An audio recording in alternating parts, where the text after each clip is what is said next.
Da escuridão absoluta, uma luz divina irrompe, banhando três figuras em um drama congelado no tempo. Uma delas é um cavalo imponente que domina a cena, erguendo a pata dianteira como se prestasse uma reverência e ocupando quase 2/3 da imagem. Ao lado, meio escondido, um homem de cabeça baixa segura as rédeas com força, tentando conter o animal. No chão, um homem caído, de braços erguidos, está envolto em uma luz etérea que se projeta sobre ele. Ele é Paulo de Tarso, o futuro São Paulo, e essa cena representa o fantástico episódio da sua conversão ao cristianismo, quando ele estava a caminho da cidade de Damasco.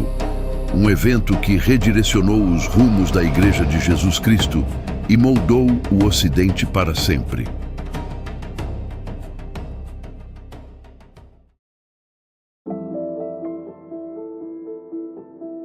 A pintura é obra de Michelangelo Merisi, conhecido como Caravaggio, um dos mais famosos artistas italianos da história da arte. Ela representa o episódio conhecido como a conversão de Paulo, ou ainda a conversão de Saulo.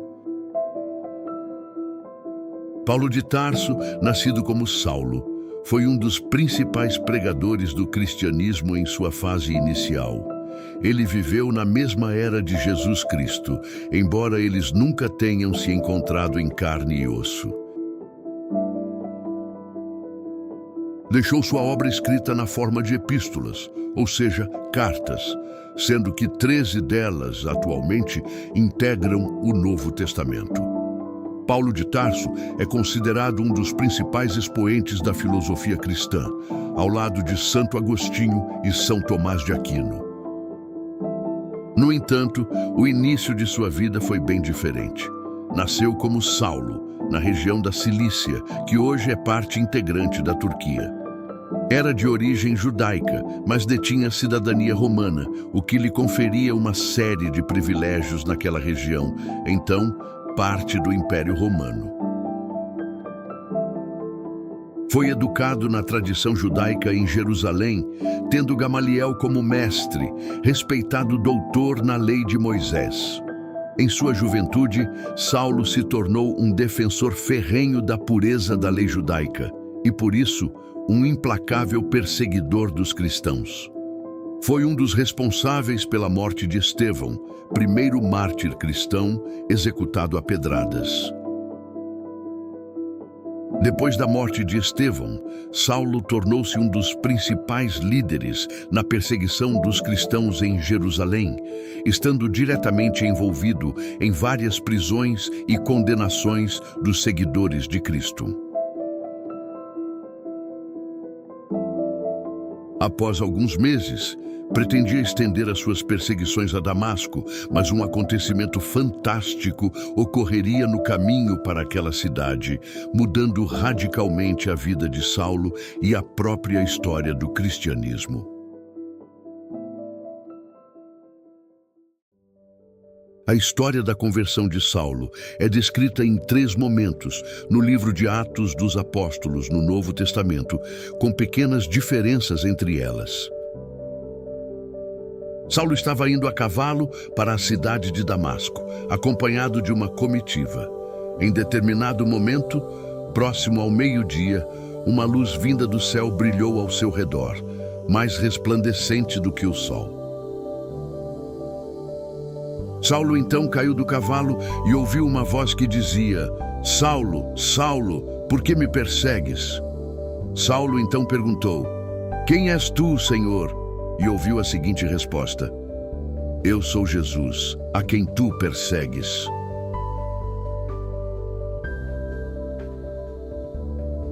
Os membros da comitiva ficaram confusos e assustados com a situação, enxergando a luz, mas sem compreender o que dizia a voz. Saulo então perguntou a Jesus: "Que farei, Senhor?" Ao que Jesus respondeu: "Levanta-te, entra em Damasco, pois ali te dirão acerca de tudo o que te é ordenado fazer." Então, quando Saulo levantou-se e abriu os olhos, nada podia ver. Estava cego. Seus companheiros então lhe guiaram pela mão e o levaram para Damasco. Saulo permaneceu cego por 3 dias, período em que também não comeu nem bebeu nada. Sua visão foi restaurada por Ananias, discípulo de Jesus, a pedido do próprio Cristo que lhe apareceu em uma visão. Saulo foi então batizado por Ananias, iniciando assim seu ministério cristão. Essa tarefa se apresentaria muito mais difícil da que exercera até então. Ele foi preso e torturado mais de uma vez ao longo de sua vida devido às suas atividades de pregação cristã. No entanto, sua capacidade e fé o tornaram um dos principais líderes do cristianismo nascente, ao lado de Pedro e outros apóstolos que estiveram junto de Jesus durante sua vida.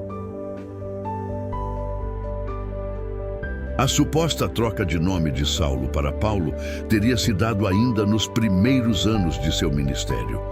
Não se sabe se ele era conhecido pelos 2 nomes ou se trocou um pelo outro, mas hoje, geralmente, associa-se o nome de Saulo ao seu período anterior à conversão e o de Paulo ao seu período cristão. Uma das características do pensamento de Paulo no seu ministério era o descolamento do cristianismo das práticas do judaísmo.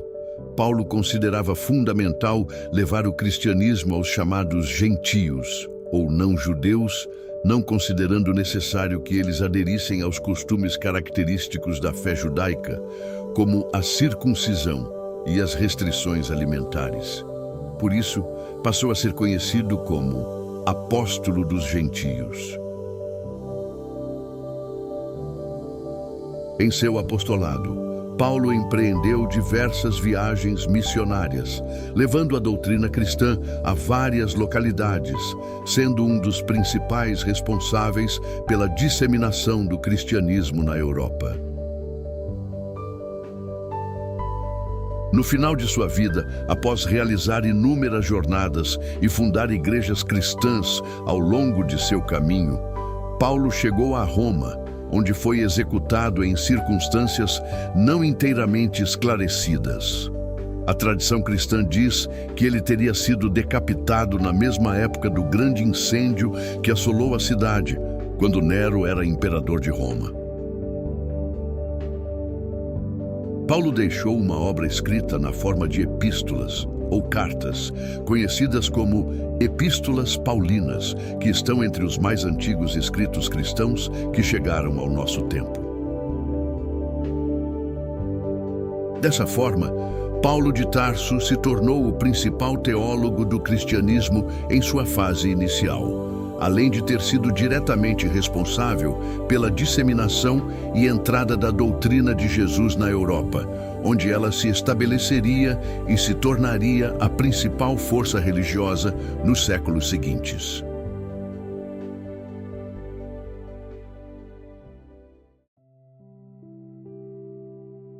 As representações visuais da conversão de São Paulo exploram vários elementos presentes na narrativa bíblica, que são fundamentais para a identificação da cena. Entre estes elementos estão o resplendor de luz, que viria a cegar Paulo, a queda do apóstolo do cavalo em que estava montado, a espada, um dos atributos do santo, a presença de Jesus dirigindo-se a Paulo, a reação atônita do apóstolo e o espanto dos outros membros da comitiva, que ouviam uma voz, mas não viam nada. Nesse sentido, algumas representações visuais mostram muitas pessoas em estado de agitação e medo. A grande maioria das pinturas mostra Paulo já caído no chão, cercado por um ambiente caótico, que algumas vezes até assemelha-se a uma batalha. A presença física de Jesus, surgindo dos céus, também é uma característica de muitas representações do episódio. No entanto, a representação das qualidades da luz envolvida na narrativa talvez tenha sido um dos maiores desafios enfrentados pelos artistas ao longo dos anos. A obra medieval Legenda Áurea a descreve assim: a luz divina foi súbita para aterrorizar o audacioso. Foi imensa para lançar esse altivo, esse soberbo, nas profundezas da humildade. Foi celestial para tornar celeste aquela inteligência carnal. Com o passar do tempo, os elementos divinos envolvidos no episódio passaram a ser representados por alguns artistas apenas pela luz celestial vinda de cima, excluindo a figura física de Jesus. A pintura de Caravaggio se insere nessa tradição.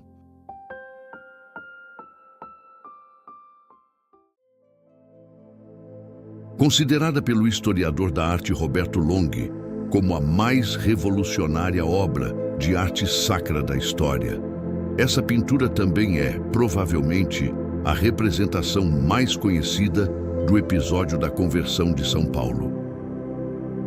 No entanto, o artista já tinha se dedicado a este tema antes. Nessa primeira obra, Caravaggio utiliza mais elementos convencionais de representações anteriores, como a figura de Cristo que surge das alturas na parte superior da tela. Paulo leva as mãos aos olhos, demonstrando a intensidade da luz que o atinge e o cega. A sensação que passa é a de que o apóstolo está experimentando dor ou um extremo desconforto causado pela força da luz. A cena também mantém o clima de agitação, surpresa e caos que se verifica na maior parte das representações do episódio. Quando retorna ao episódio, Caravaggio abandona vários padrões e códigos visuais que se consolidaram na representação da narrativa ao longo dos anos. A obra já surpreende no primeiro olhar devido à presença ostensiva e massiva do cavalo, que ocupa a maior parte da tela. Paulo está caído no chão e ocupando menos da metade da área total da pintura. Seus olhos estão fechados, mas o apóstolo estende os braços para cima, como se estivesse recepcionando a luz que incide sobre ele. A gestualidade de Paulo, colocada sob a magnífica luz representada por Caravaggio, passa a impressão de que ele está em um momento de graça e revelação, como se estivesse tentando se alçar em direção à luminosidade divina que o atinge.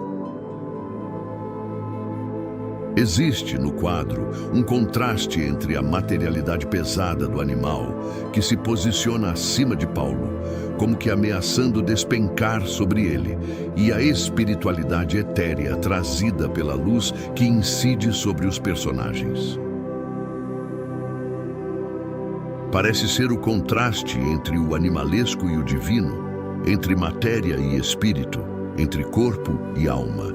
A cabeça baixa do cavalo, combinada com sua pata dianteira erguida, como que prestando reverência, parece um gesto de submissão do animal à luz divina, o triunfo do espiritual sobre o corpóreo e da sabedoria sobre o instinto.